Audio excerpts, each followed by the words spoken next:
Hello everyone, welcome to Chetan Bharat learning and welcome to daily current affair MCQ series of CBL, जहां पर हम लोग हर रोज उस दिन के एमसीक्यूज करते हैं रिगार्डिंग द करंट अफेयर्स। तो जो भी चीजें न्यूज़पेपर में रही होंगी आज के न्यूज़पेपर में, उनको हम डिस्कस करेंगे थ्रू एमसीक्यूज। और जैसे हम देखते हैं कि कैसा क्वेश्चन बन सकता है उस किसी भी इशू के ऊपर, तो उसके ऊपर फोकस भी करेंगे कि किन बातों का ध्यान रखना होता है एमसीक्यू प्रैक्टिस करने से पहले, क्या चीज़ें पढ़नी होती हैं, क्या चीज़ें इग्नोर करनी होती हैं, कैसे आपको ऑप्शंस को एलिमिनेट करना है। तो वो स्ट्रैटेजीज जो है वो भी हम लोग साथ में देखते हुए चल रहे हैं। तो देख लेते हैं आज के 10 एमसीक्यूज। फर्स्ट क्वेश्चन है, which of the following forces are the part of CAPF central armed police force. ये रिसेंटली न्यूज में है क्योंकि अभी पार्लियामेंट्री स्टैंडिंग कमेटी ने बताया है कि पूरे इंडिया में सिर्फ और सिर्फ 4% women are the part of these forces. तो इसका मतलब बहुत ही कम जेंडर पैरिटी है यहाँ पर, इसीलिए थोड़े बहुत जो इनिशिएटिव है सरकार की तरफ से उनको उठाने की मांग की गई है कि ये सब आप चला सकते हैं जिससे कि more women enter into these forces. तो इसके ऊपर क्वेश्चन है स्टैटिक पोर्शन की कौन कौन से फोर्सेस हैं जो कि CAPF का पार्ट है। First, national security guard NSG, हाँ ये भी है। Central industrial security force CISF, ये भी है। आसाम राइफल्स सशस्त्र सीमा बल, ये भी है। तो जो CAPF है ये है आपकी paramilitary forces, they come under the ministry of home affairs. और इनके अलावा अगर हम national security guard, CISF, Assam rifle सशस्त्र सीमा बल, इनके अलावा CRPF central railway central reserve police force भी इसका पार्ट है। साथ में जो ITBP है इंडो तिब्बतन बॉर्डर पुलिस, जो इंडिया और चाइना के बॉर्डर पर लगी हुई है, वो भी इसका पार्ट है।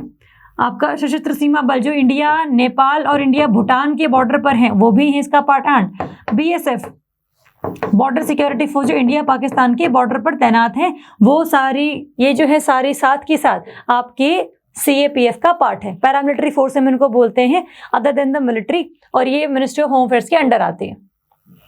तो इसमें हम पूछा क्या है हमसे, चूज द करेक्ट स्टेटमेंट। तो जब चारों ही सही है तो आंसर क्या रहेगा आपका, all of the above. Option D is the answer. चलिए next, consider the following statements regarding thoracic aortic aneurysm. ये अभी रिसेंटली न्यूज में है क्योंकि अभी एक फुटबॉलर की डेथ हो गई है बिकॉज ऑफ दिस सिंड्रोम, तो इसीलिए काफी न्यूज में है ये। अगर हम देखिए इसके बारे में तो ऑप्शन नंबर 1 क्या कहता है, an aortic aneurysm is a weakening and bulging in a portion of the aorta। aorta है बेसिकली आपकी पूरे बॉडी की लार्जेस्ट ब्लड वेसल।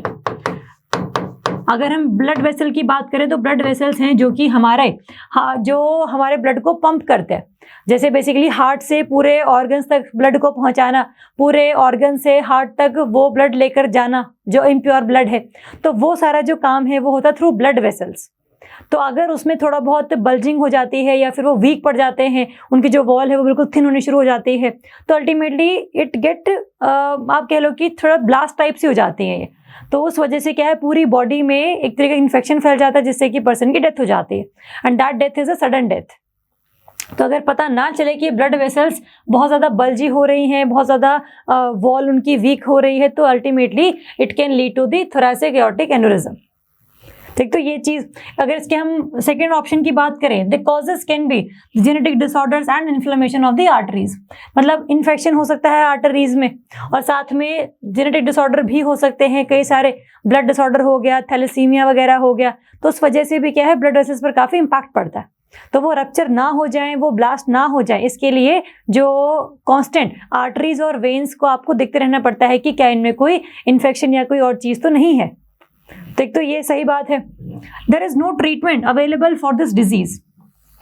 तो ट्रीटमेंट तो अवेलेबल है, जो नॉर्मली क्या है ना, जो स्टेंट्स हैं वो डल जाते हैं उस आर्टरी की जगह पर, ताकि जो वो बल्जी आर्टरी हो रखी है उसको थोड़ा सा हम लोग मतलब निकाल कर स्टेंट प्रोवाइड कर सके, ताकि जो ब्लड की पंपिंग है थ्रू हार्ट वो हमारी इजीली होती रहे। तो ये आर्टरीज हैं बेसिकली जो आपके हार्ट से पूरे ब्लड में, पूरे बॉडी में ब्लड को ट्रांसफर करती हैं। वेन्स होती हैं जो पूरे बॉडी पार्ट से हार्ट तक ब्लड को लेकर जाती हैं। दोनों में ये फर्क है। तो जो एओर्टा है ये आपका आर्टरी है जो पूरे लार्जेस्ट है पूरी बॉडी में। तो अगर इसमें इन्फेक्शन होता है, इसकी बल्जिंग होती है, तो जो अल्टीमेटली आपका ये एब्डोमेन तक जाती है, जो ये आर्टरी है ना हार्ट से लेकर पूरा एब्डोमेन तक जाती है। तो अगर ये लंग्स वाले एरिया में अगर कहीं इन्फेक्शन है तो उसकी वजह से क्या हो जाता है, थोरैसिक एओर्टिक एन्यूरिज्म। अभी जो न्यूज में था वो इसी वजह से था क्योंकि एक फुटबॉलर की डेथ हो गई है बिकॉज ऑफ दिस। ये सभी चीजें हम लोगों को देखनी है, एक बार करंट में है काफी सारी चीजें न्यूज में ये, ठीक। तो ध्यान रखेंगे, पूछा क्या है हम लोगों से, करेक्ट स्टेटमेंट। देखो ट्रीटमेंट तो अवेलेबल है, ऐसा तो नहीं है कि कोई इसकी मतलब बहुत ही जानलेवा बीमारी है कि ये ठीक नहीं हो सकती। जान इससे तब जाती है जब बहुत ज़्यादा इग्नोर इसको किया जाए, मतलब पता ही ना चले कि बॉडी में डिफेक्ट है। तो अगर ये इग्नोर्ड चला जाता है तो अल्टीमेटली फिर जो है डेथ हो जाती है। तो इसीलिए ध्यान रखना, ट्रीटमेंट इज अवेलेबल, तो ये ऑप्शन हो जाता है आपका गलत। तो ये दोनों सही हैं क्योंकि आपको पता हो डिजीज क्या है, क्यों है, किससे कॉज होती है, और थोड़ा बहुत इसके बारे में स्पेसिफिकेशंस है। पूछा क्या है करेक्ट, तो only 1 and 2 are the correct statement, तो option A is the answer. चलिए next, arrange the following sectors in the increasing length of borders with China. अगर हम इंडिया चाइना की बात करें तो काफी ज्यादा न्यूज में है चीजें। तो इंडिया चाइना का बॉर्डर 3 तरीके से लगता है, वेस्टर्न सेक्टर, मिडिल सेक्टर और आपका ईस्टर्न सेक्टर। वेस्टर्न सेक्टर में आता है आपका जम्मू एंड कश्मीर वाला एरिया, मिडिल सेक्टर में आता है आपका उत्तराखंड और हिमाचल प्रदेश वाला एरिया, और ईस्टर्न सेक्टर में आता है आपका अरुणाचल प्रदेश और सिक्किम वाला एरिया। तो हमें लगाना है ये border in the increasing order. इसका मतलब अगर हमें इनकी लेंथ पता हो, वेस्टर्न सेक्टर की लेंथ है जम्मू एंड कश्मीर से लगते हुए बॉर्डर की अराउंड 2140 किलोमीटर, 2000 याद कर सकते हैं। मिडिल सेक्टर की है अराउंड 620 किलोमीटर, 625 लिख लो। ईस्टर्न सेक्टर का लेंथ है अराउंड 1140 किलोमीटर। तो ये बेसिकली लेंथ है, इसके ऊपर क्वेश्चन भी जनरली ऐसे बन सकता है। ठीक है, तवांग हमारा न्यूज में है, लेकिन तवांग पर क्वेश्चन अगर ना बने तो इंडिया चाइना की जो स्टैटिक पोर्शन है वहां से इजीली क्वेश्चन आपका बन जाता है। ध्यान रखेंगे इनकी बॉर्डर की लेंथ का। तो मिडिल सेक्टर सबसे नंबर 1 पर है, फिर आता है आपका ईस्टर्न सेक्टर और फिर आता है आपका वेस्टर्न सेक्टर। तो 2, 3, 1 इज द आंसर। तो ये ध्यान रखेंगे 2, 3, 1। तो इसको हम ठीक कर लेते हैं यहाँ पर, 2, 3, 1 इज द आंसर। तो option B is the correct statement. तो ध्यान रख लेंगे, हर कसो चेंज कर देंगे, पीडीएफ में चेंज हम इसे कर देंगे, तो बस पता हो कि इसमें फर्स्ट ये है, सेकंड ये है और थर्ड ये है, तो इंपॉर्टेंट है। चलिए, तो option B is the answer, 2, 3, 1। इसमें अगर थोड़ा सा आपको मिस्टेक लगती हो तो इसको ठीक कर लेना, कोई दिक्कत वाली बात नहीं है, बट पता हो कि हाँ बॉर्डर की लेंथ एक्चुअली है कितनी। चलिए next, consider the following statements regarding Beypore Uru. अब ये न्यूज में है क्योंकि इसके लिए भी अब डिमांड किया जा रहा है ज्योग्राफिकल इंडिकेशन टैग। तो जीआई टैग जो है ये हम डिमांड कर रहे हैं कि इसको भी मिले, और जैसे हम लोगों ने पहले भी कई सारे स्टेट्स में बात करी है कि इसको हम लोगों ने जीआई टैग दिलवाना है नहीं दिलवाना, तो उसके ऊपर क्वेश्चन इजीली बन जाते हैं। तो कोई भी प्रोडक्ट अगर न्यूज में रहता है तो वो क्यों रहता है, कहाँ से वो बिलोंग करता है, क्या उसकी स्पेसिफिकेशन से ही पता होनी चाहिए। तो ऑप्शन नंबर 1 क्या कहता है, it is a wooden ship handcrafted by skilled artisans and carpenters. देखो ये ना एक वुडन शिप है जिसमें हम without use of any technology उसको पूरा मैनुअली बनाते हैं। तो ये इंपॉर्टेंट है कि इसको लोगों की स्किल्स के द्वारा एक वुडन शिप हम लोग बना रहे हैं जिसको हम जीआई टैग डिमांड कर रहे हैं। That it is a very very important cultural significant हमारे लिए भी है ये, और इसीलिए हमें इसको जीआई टैग दिलवाना है। तो option number 1 is correct. Second, it belongs to Tamil Nadu state. Tamil Nadu में नहीं है, ये है आपका केरला स्टेट में। ये एक वुडन शिप है जिसको जनरली जो है हम लोग खलासिस भी बोल देते हैं, खलासिस भी इसको हम बोल सकते हैं, ऑल्सो नोन एज दिस। तो अगर या तो ये आ जाए या फिर ये आ जाए, दोनों को पता हो कि क्या है ये दोनों चीजें। तो ये वुडन शिप है जो कि बनाई जाती हैं by artisans and carpenters. GI tag demand कर रहे हैं इसलिए न्यूज में है। पूछा क्या है करेक्ट स्टेटमेंट, दोनों ही सही है, तो आंसर क्या रहेगा आपका सी, बोथ 1 and 2। चलिए next, which of the following organisations released global analysis and assessment of sanitation and drinking water glass report. Important है, नाम से ही क्लियर है कि हम लोग बात कर रहे हैं सैनिटेशन की, बात कर रहे हैं ड्रिंकिंग वाटर की बढ़िया क्वालिटी की। तो ये रिपोर्ट किसने पब्लिश करी है, ए ऑप्शन है WHO, सेकेंड है UN water, C both A and B, या फिर डी वर्ल्ड इकोनॉमिक फोरम। तो ये रिलीज की गई है by WHO and in the collaboration of UN water. UN water एक ऑर्गेनाइजेशन है जो कि इम्प्लीमेंटेशनल लेवल पर काम करता है। जितनी भी पूरे वर्ल्ड में सैनिटेशन के रिगार्डिंग, वाटर के रिगार्डिंग कोई भी अगर स्कीम्स हैं तो उनको इम्प्लीमेंट करने का काम करता है यूएन वाटर। तो yes, option C is the answer. दोनों ने ही मिलकर ये रिपोर्ट जो है पब्लिश करी है। चलिए next, consider the following statements regarding अग्नि 5। अग्नि 5 न्यूज में थी क्योंकि अभी इसका रिसेंटली ही सक्सेसफुली टेस्ट फायर करके देखा गया है, जो कि बढ़िया तरीके से हम लोगों ने कंडक्ट किया। और ये जितनी भी मिसाइल्स हैं जो टेस्ट हो रही हैं आपकी, ये होती हैं फ्रॉम उड़ीसा का एक कोस्ट है, उड़ीसा के कोस्ट के पास है एक आपका APJ Abdul Kalam island, APJ Abdul Kalam island near Chilika lake.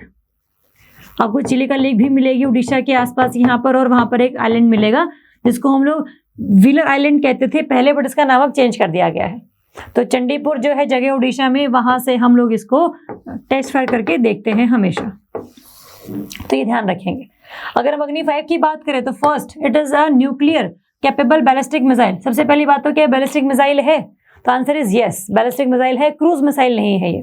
Ballistic missile those missile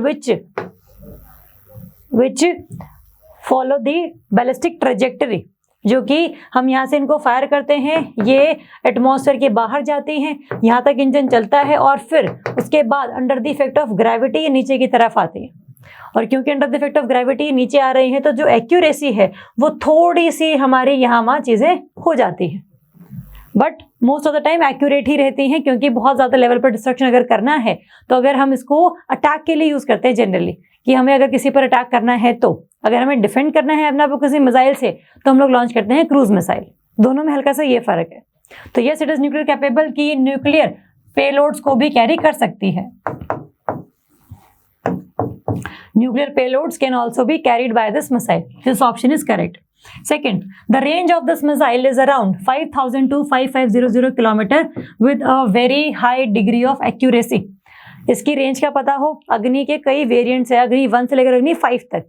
अग्नि 1 है आपका 700 किलोमीटर, अग्नि 2 है अगेन 2000 किलोमीटर, अग्नि 3 3000 किलोमीटर, अग्नि 4 4000 किलोमीटर एंड अग्नि 5 इज अराउंड 5000 टू 550 किलोमीटर। अग्नि 6 आएगी अभी जिसकी रेंज होगी अराउंड 8000 किलोमीटर, लेकिन वो भी बन रही है, जस्ट अग्नि 6 बनी नहीं है बट बन रही है। तो अल्टीमेटली अगर बनेगी तो इंडिया में अग्नि सीरीज की काफ़ी सारी जो मिसाइल्स हैं वो हो जाएंगी।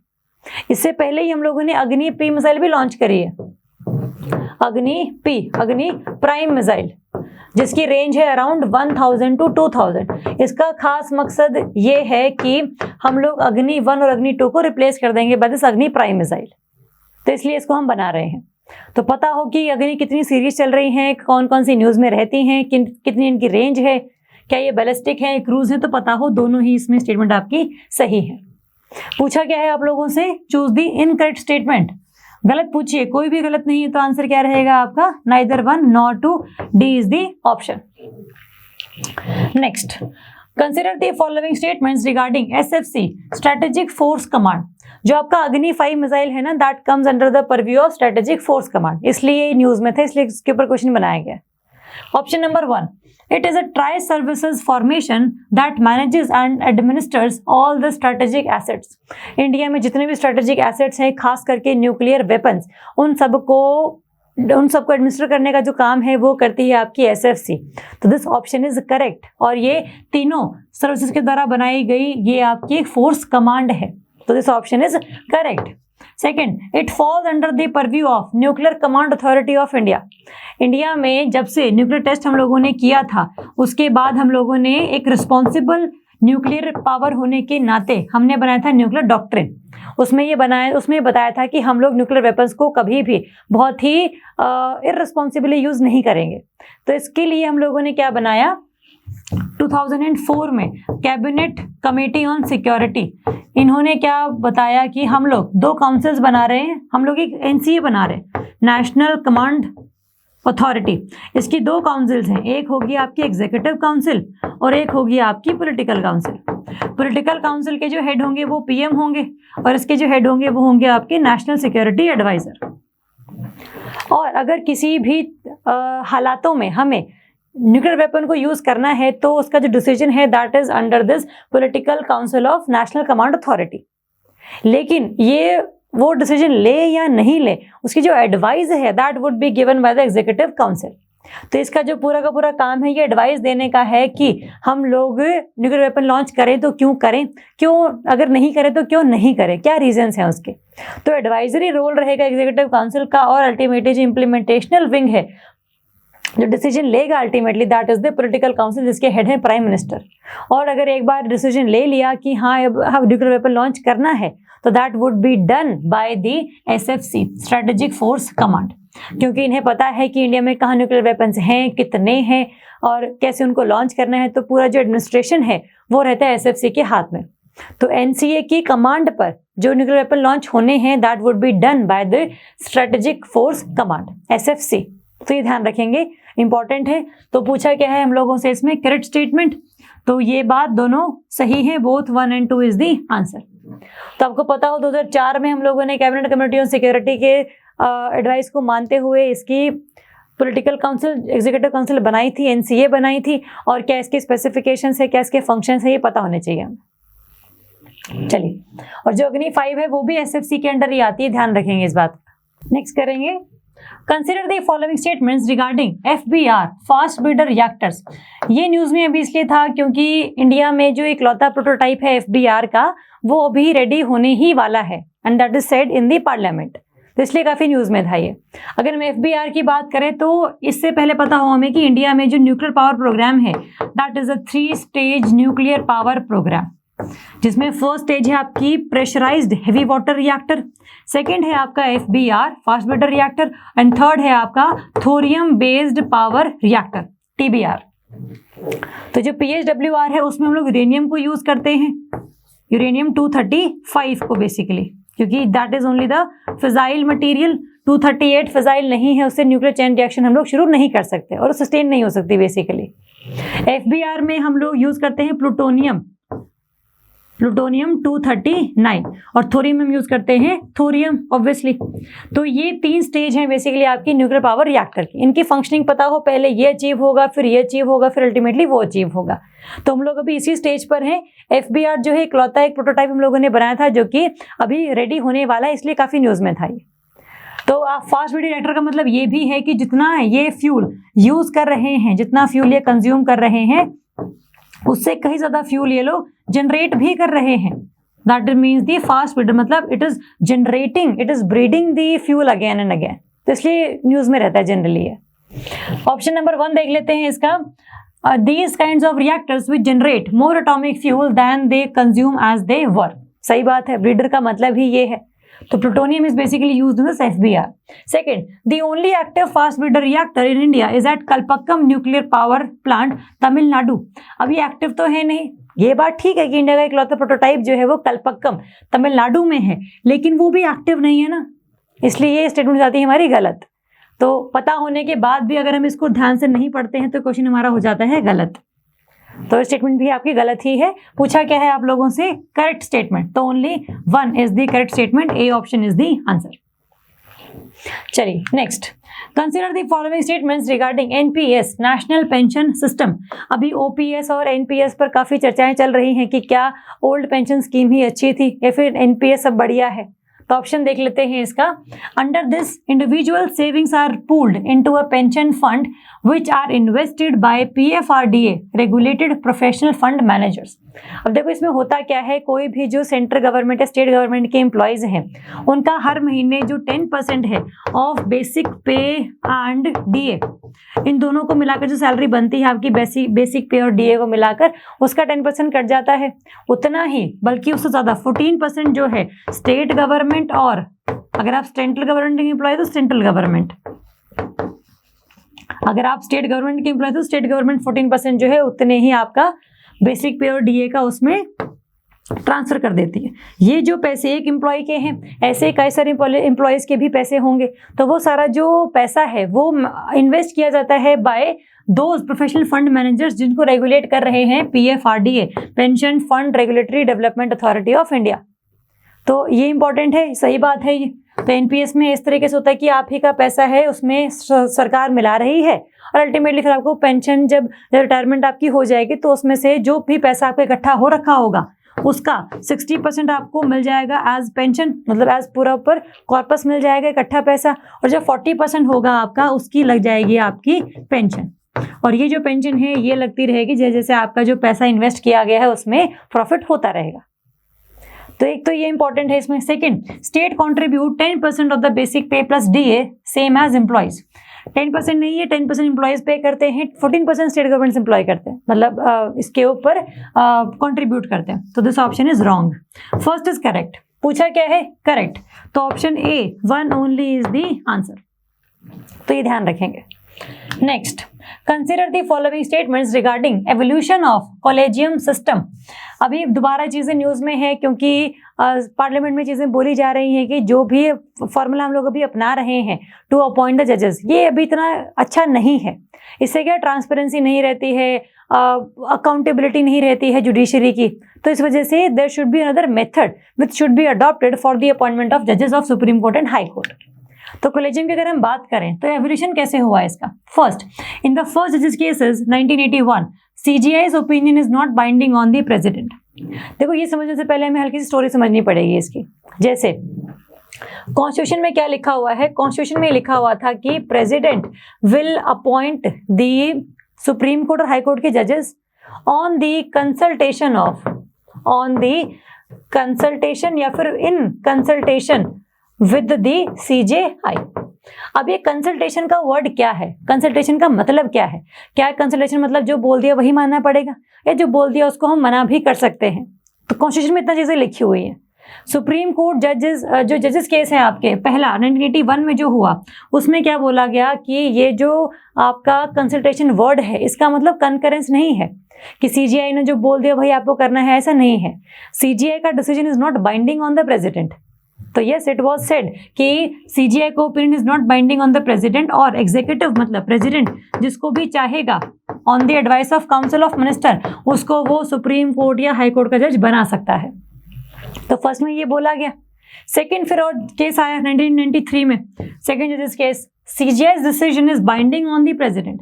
उस डिसीजन को फिर रिवर्स कर दिया गया। अब क्या है? CGI का डिसीजन बाइंडिंग है। CGI ने अगर बोल दिया कि इसको लगाना है तो लगाना है, बोल दिया कि नहीं लगाना तो मतलब नहीं लगाना है। तो ये भी बात सही है, स्टेटमेंट सही है।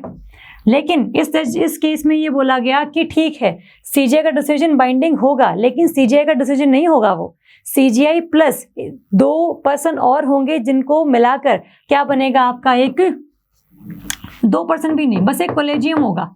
मतलब कि सुप्रीम कोर्ट और जजेस जो हैं वो मिलकर डिसाइड करेंगे कि ये पर्सन अपॉइंट होगा या नहीं होगा। तो कॉलेजियम वर्ड आ गया है, कॉलेजियम में कितने मेंबर्स हैं ये सब नहीं पता है अभी। On the other hand, the third option, the term collegium came into existence in the third judges case 1998.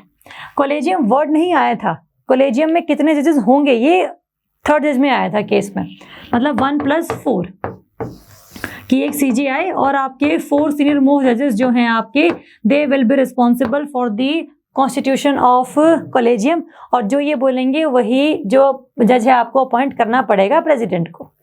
तो ये थर्ड जज केस में कॉलेजियम वर्ड नहीं आया था, कॉलेजियम टर्म आई थी सेकंड जज केस में कि कॉलेजियम होगा। उसमें कितने लोग होंगे ये नहीं बताया गया, कितने होंगे वो बताएगा थर्ड जजेस केस में। तो इस तरीके से कॉलेजियम सिस्टम धीरे धीरे इवॉल्व होता चला गया और सुप्रीम कोर्ट और हाई कोर्ट के जज हैं वो हम लोगों ने अपॉइंट करने शुरू किए।